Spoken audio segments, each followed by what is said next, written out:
This is the real life recovery house, and this is the house where my dad was murdered at.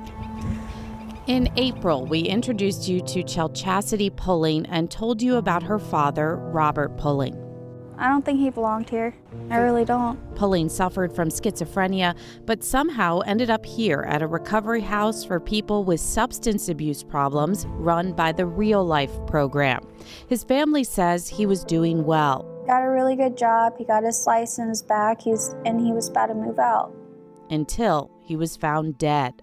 Richmond police say Pulling was stabbed to death by a roommate who also tried to steal his bank card.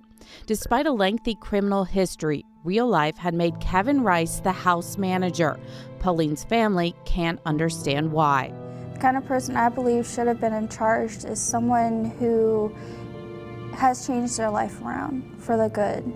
The family has since filed a lawsuit against Real Life. Their attorney, Noel Brooks, says in order to prevent something like this from happening again, recovery houses need more state oversight. If we don't get some kind of control, then I believe that Mr. Pulling's death was just the start of what's to come.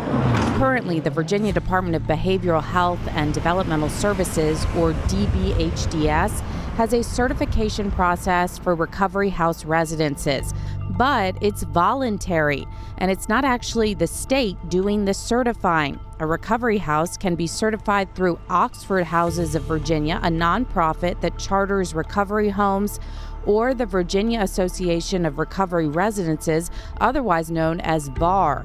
They advocate on behalf of recovery residences.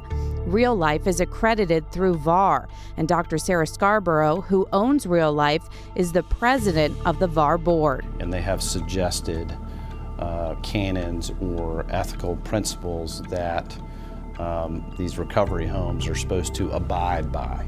But they seem rather suggestive in nature as opposed to mandatory. And in terms of practicality, there's nothing that says they are being enforced or living up to these ideals. Despite that, the General Assembly allocated $10 million to VAR in the August 2021 special session, 2/3 of which is to be spent on recovery house beds for the indigent. Even Chesterfield Sheriff Karl Leonard, who really believes in the mission of recovery houses, for us, it's essential when somebody leaves our jail, they go into one of these recovery homes, says the state needs to have more control. Just like hospitals have oversight, these are recovery homes have patients. That's what the people in there are doing.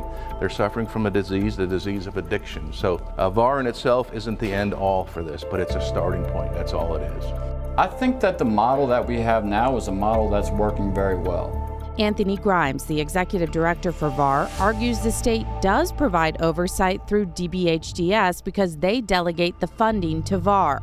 The thing is, the state itself does not inspect a single recovery residence. DBHDS is, you say they're managing VAR, but really they're saying, VAR, we're entrusting you with managing the recovery residences. We're entrusting you with making sure everything is up to par at all of these houses. Yeah, it's really similar to a major operation I got. I didn't get to look at my brain surgeon's degree, but I had to trust that the hospital had him working there and that he had my best interest at heart.